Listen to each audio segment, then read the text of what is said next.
And shifting focus to a big Times Network exclusive, as the economy recovers from the impact of demonetisation, investigative agencies have swung into action and are close to cracking a mega money laundering scam involving bullion transactions and shell companies, which began post the note ban kicked in. In fact, Vijay Ganeshan Iyer is standing by with more details. Vijay, what's the modus operandi and which entities are under the lens of the Enforcement Directorate? Clearly, as you're rightly pointing out, in next 10 days, it would be an year after the demonetization exercise was announced last year by Prime Minister Narendra Modi. Now the Enforcement Directorate and other investigating agencies who have been going through the data and also the whole, the individuals who converted money during this period, what we understand is that Enforcement Directorate has now come to the conclusion that in the bullion market, only the Mumbai bullion market conversions happened to the tune of 1,500 crore rupees.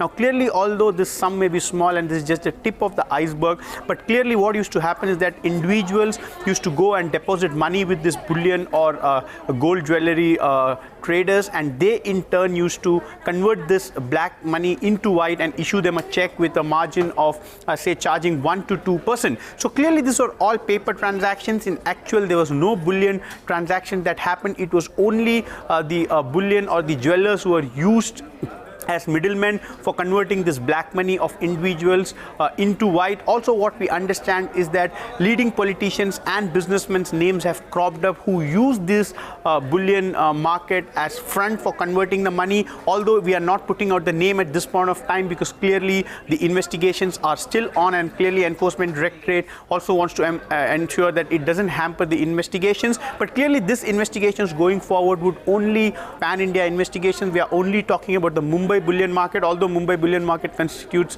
a majority of the transactions when it comes to all India bullion market as a whole. But clearly bullion and gold on the expected lines were once again used to convert a black into a white, and many established retail jewelry outlets in Mumbai are also under the scanner. We know that a couple of arrests have already happened when it comes to Rajeshwar Export, which also has a gold branded jewelry, and of course a Pushpak bullion, which were involved in close to 100 crores of conversion. So, and also the other fact is that each transaction was a sham. The issue here being every transaction there was a shell company which was opened.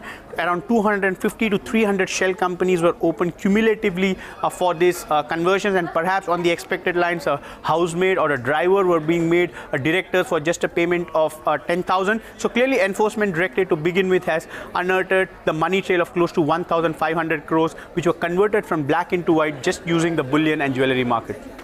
All right, Vijay Ganeshan, thanks very much for getting us those inputs on that exclusive story.